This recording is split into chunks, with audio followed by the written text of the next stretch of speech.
So welcome to Question and Answer with Bombshell number 62, A. Why is it A? Because there will be a B tomorrow. Testing you. Okay, we've got 6 questions tonight. Now, if you take 20 minus 6, that's exactly how many questions I'll have tomorrow night.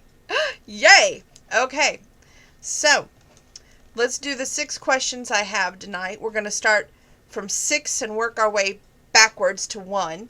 So it's going to be fun, I guarantee you. These questions I've taken from all of you in my different walks of life, and it's kind of entertaining. So get ready for a good laugh. Number 6. You say that you are #immune to love. Do you feel that you will ever let your guard down to experience love? That's a complicated one. I am very hard to love.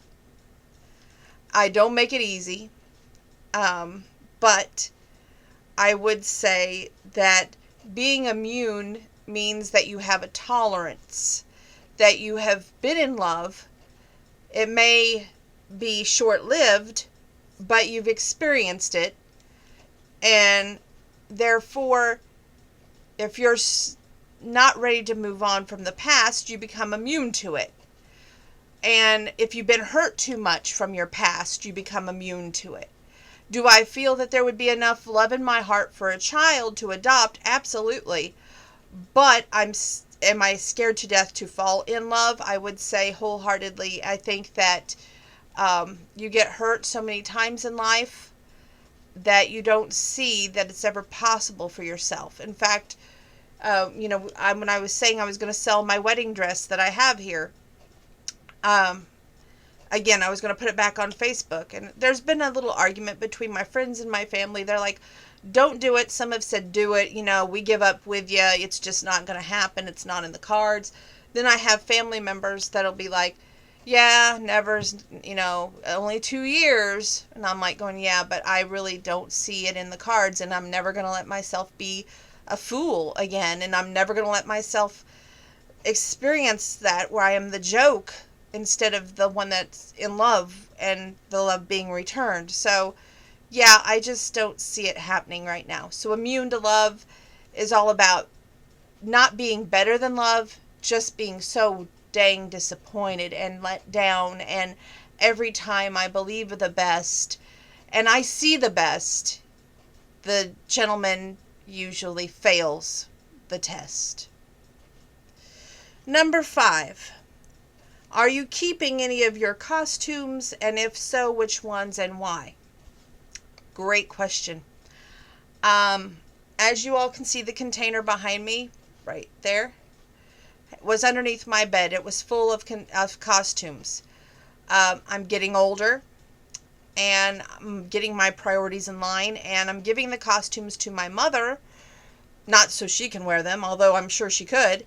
I'm giving her them so she can take them to consignment, the Country Closet, in Louisville, Illinois, I want to say it is. And whatever money she gets goes towards my grandma's burial fund. Am I keeping some of them? Absolutely. Which ones and why? Probably about a handful. The Barbie costume, Dirty Dancing costume, definitely Beth Chapman.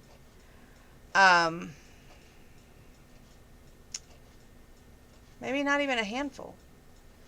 But most of them, yes, are going to consignment. So, Halloween is coming up. Will there be a new costume? This is question 4. No. I'm too old. But I always said that if I was blessed with a child, and if that child was of age, we would trick or treat together, and I would have a costume with the child. And I know Halloween's coming up, and I won't have a child again this year. My heart will break again. I'll be out there treating the kids. But I will enjoy seeing all the little bombshells and the bombers in their costumes and treating them. Oh, this is a good one. Recently, at Aldi's, You saw an old flame. Did it bother you that he remarried his ex-wife and they're expecting a baby? That would have been number 4. No, it did not. In fact, it was probably the best thing that could have happened. On that particular date, it was at the mall. Bad timing. Totally bad timing. All the way around. When we met, he was just like, you're not in the same dress that you had on in your profile picture. Well, I don't know of anybody that's going to be in the same outfit that they're in their profile picture.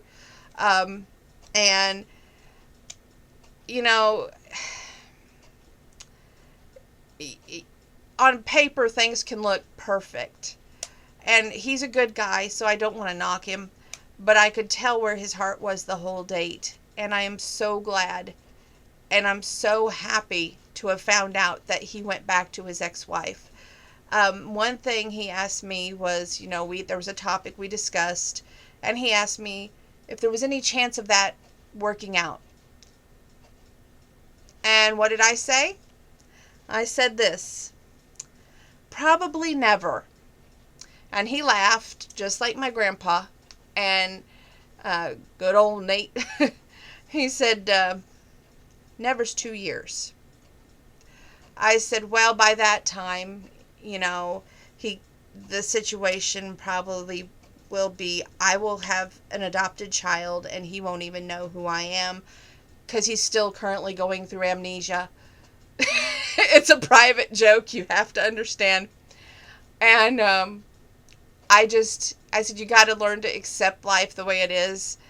I am not as pretty as I once was, and my body is working against me with polycystic ovarian syndrome at this point, and it's polycystic ovarian month in September, by the way. I will be happy if I can just adopt, because, sometimes you realize your strengths and your weaknesses, and it would be cheating somebody else to be in a relationship and think that I could make it work with them when I would be hoping and wishing that it was not him, but the other him. You see what I'm saying? So, yeah, I just want to adopt at this point, and I'm very happy for Nathan, Mr. Mason, if you will. But I had to actually rewatch my videos and go, what did I call him? Number 4, because I didn't want anybody out there thinking, that I was talking about anybody else at Aldi's. It was number 4, and he's a good guy, and I'm happy for him and their whole family. Number 2, tell us about finding Grandpa's car. Well, that was an exciting day, Friday, let me tell you. I don't think I shared it with you. Friday was jam-packed. It was like, okay, you start your day out with taking the animals to the vet because it was the first of the month. Then after that, we got to, I went uptown to get rid of Grandma's scanner. Did that. And, we also sold the office chair that we had here. Did that. So then we made time to see this car, which we had thought maybe this was going to be the car that Grandpa was going to buy. I found it off of Facebook Marketplace. The price range was unbelievable. But when we even seen it in person, it was more unbelievable. Now, I had already set up a time to go see this other car with Jackson, with my guy who sold me my blue bombshell, Doug McFarland, and he is a godsend and a miracle worker. Just got to say that. We went to go celebrate my mom's birthday, which we took her to Tuscola. I paid for the dinner. I also paid for Grandpa, everybody's dinner, but I paid for a pound of candy for my mom and a pound of candy for my grandpa, and she got other presents too, okay? She had a wonderful birthday. We came back to the house.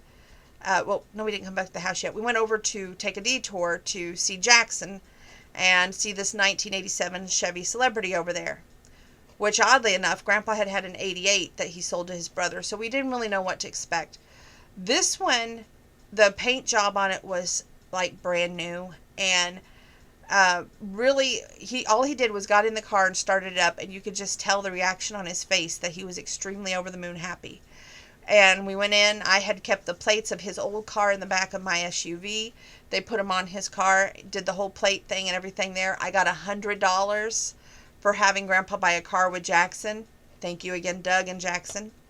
And if you all need a car, go over to Jackson in Sullivan, Illinois. Look up Doug McFarland. He's the man to see. Tell him that I sent you, not the blonde bombshell Donna. He'll know what you mean by the blonde bombshell, blue bombshell SUV. He'll figure it out. Anyway, yeah, that was pretty awesome. So he's got a 87 that looked better than his 88, and he's pretty happy. Ooh, number 1 is a two-parter. Have you ever been someone's ringtone on the phone? And if so, what did you think of that ringtone? And have you ever had a ringtone on your phone? Or if you haven't, what would the ringtone be if you would have had a ringtone? You know, I always believe in that old Trisha Yearwood song that the song remembers when. And if you said a song, it means something to that someone, especially a ringtone. Mr. 8.5 years. Okay. He had a ringtone on his phone. And at first, I took offense to it, but then he explained, well, you know, that was kind of our song because you always say that Blake Shelton's so hot. And this would have been about the time he had got the divorce from wife number 1 working on Miranda. And I was like, okay. And so he put Some Beach as his ringtone. I didn't think anything about it at the time, but, you know, looking back, maybe I should have. Number 2, not that I know of did he have a ringtone, but I had a ringtone, not on my phone, but just, you know, you can be listening to a song and it takes you to that time and place. And I can remember going over to Charleston to meet him at the park, and I had a song on the radio at that time, which I would have had my old Impala. God, I miss that car. Anyway, and on that was hard to love, you don't make it easy, Lee Brice. So, you know, I guess that would have been the ringtone, but he never knew that, and I don't think I told him that. Maybe if he watches this video, he'll know that now, but that's true. I don't know if he had a ringtone for me or not, because we never talked on the phone. We always texted. And that's something I made a promise to myself about in the future, that if I ever get into another relationship, we are not doing the texting, doing the calling. If they cannot, I don't want all 4 back, let me tell you. If he cannot be a man and face me face to face, don't hide behind the computer. Don't hide behind a phone. Talk to me like the person I am. Treat me like the lady I am. Then no, a relationship is not worth it. We'll skip the next one. I will just say that I was a ringtone of Bon Jovi, Bad Medicine, and I don't really know why, but if you listen to that song, which I have, it says, your love is like bad medicine. Bad medicine is what I need. So really, it's the most confusing damn song you ever heard. Because if it's bad medicine, then you don't want it, but yet you need it? What the world does that mean? Anyway, you're talking to somebody here who analyzes every little detail and always has, always will. The 4th one, we never talked on the phone, but he kidded me during our date. He said if I was to set a ringtone, what should be the ringtone? And I laughed because Nathan it was a farmer, and I said, well, I definitely wouldn't want to be, I think your tractor's sexy. And he died laughing too, because he kept talking about his ex-wife. So I think we all knew where he was going, and I think that was a destiny stepping in and fate. So I really think that was meant to be. If I could choose ringtones, I do have an Apple iPhone, which goes crazy and berserk, but if I was to choose ringtones, for number one, I would say it would have to be Janie Fricky. He's a heartache, looking for a place to happen, looking for a little action, temporary loving, not for loving. That'd be number ones. What would number twos be? I think Hard to Love, because I was over there going to go meet him, and that song came on, and I am hard to love. Number three, I don't know if I'm really allowed to talk about him anymore. Number three, we'll come back because that one's too confusing. Four, I would have to say, to pick a ringtone,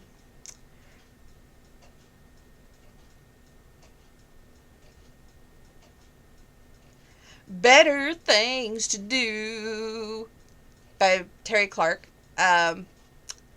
Go back to the other one. I would have to say, Are You With Me by Easton Corbin. I love that man. I love that man. He's right up there with the man that can come kidnap me, or I guess they call it adult nap me.